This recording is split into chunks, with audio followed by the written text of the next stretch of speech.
देश को मिला नया राष्ट्रपति। एनडीए की उम्मीदवार द्रौपदी मुर्मू राष्ट्रपति का चुनाव जीत गई हैं। द्रौपदी मुर्मू ने भारी जीत हासिल की है।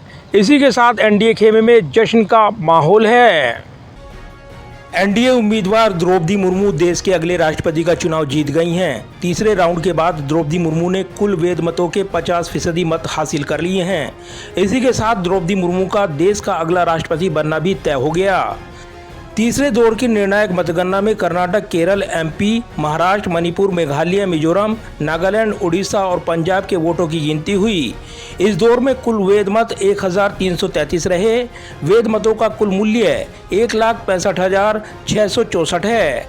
द्रौपदी मुर्मू को इस निर्णायक दौर में 812 वोट मिले, जबकि यशवंत सिन्हा को 521 वोट मिले।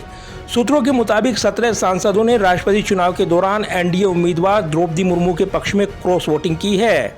तीसरे राउंड की गिनती में मुर्मू को निर्णायक बढ़त मिल गई।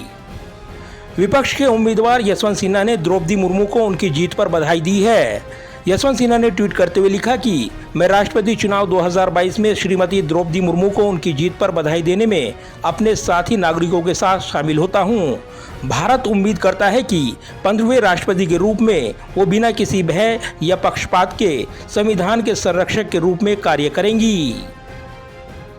जाहिर है, आदिवासी समाज से आने वाली द्रौपदी मुर्मू की जीत के कई बड़े मायने हैं और द्रौपदी मुर्मू ने राष्ट्रपति पद का चुनाव जीतकर एक बड़ा मैसेज दिया है। इससे पहले द्रौपदी मुर्मू ने जिस तरीके से एनडीए उम्मीदवार बनने के बाद से कैंपेन शुरू किया था, उसके बाद से ही उनकी जीत तय मानी जा रही थी। एनडीए संख्या बल में पहले से ही मजबूत था, लेकिन विपक्षी उम्मीदवार यशवंत सिन्हा ने अंतरात्मा की आवाज़ पर वोट देने की अपील की थी और उन्हें उम्मीद थी कि उनके पक्ष में क्रॉस वोटिंग होगी, लेकिन ऐसा नहीं हो पाया और द्रौपदी मुर्मू की जीत इसलिए भी तय हो गई क्योंकि विपक्षी खेमे में ही सेंध भी लग गई। ऐसे में द्रौपदी मुर्मू ने भारी अंतर से राष्ट्रपति का चुनाव जीत लिया है। कैमरामैन विदर्भ के साथ प्रदीप कुमार, टोटल न्यूज़, दिल्ली।